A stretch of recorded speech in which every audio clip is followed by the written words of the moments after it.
যুদ্ধবিরতি চুক্তির মেয়াদ ৬ সপ্তাহ বাড়াতে চায় ইসরায়েল। ফিলিস্তিনের গাজা উপত্যকায় চলমান প্রথম ধাপে যুদ্ধবিরতি আরও ৬ সপ্তাহের জন্য বাড়াতে চায় ইসরায়েল। মিশরের রাজধানী কায়রোতে ইসরায়েলি প্রতিনিধি দল মধ্যস্থতাকারীদের সঙ্গে আলোচনায় বসেছে। তাদের লক্ষ্য হল যুদ্ধবিরতির সময়সীমা বৃদ্ধি করা এবং বন্দি বিনিময়ের মাধ্যমে আরও জিম্মিদের মুক্ত করা। মিশরের দুটি নিরাপত্তা সূত্র এই তথ্য নিশ্চিত করেছে বলে শুক্রবার ব্রিটিশ বার্তা সংস্থা রয়টার্সের প্রতিবেদনে উল্লেখ করা হয়েছে। মিশরীয় সূত্র জানিয়েছে, যুদ্ধবিরতির প্রথম ধাপের সময়সীমা আরও বাড়ানোর বিরোধিতা করেছে হামাস।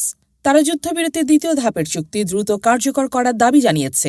দ্বিতীয় ধাপের চুক্তিতে এমন পদক্ষেপ অন্তর্ভুক্ত থাকার কথা যা স্থায়ীভাবে গাজায় যুদ্ধের অবসান ঘটাতে পারে। হামাসের পক্ষ থেকে বলা হয়েছে, যুদ্ধ থামাতে হলে দীর্ঘমেয়াদী ও বাস্তবসম্মত পরিকল্পনা গ্রহণ করতে হবে। সাময়িক যুদ্ধবিরতি যথেষ্ট নয়।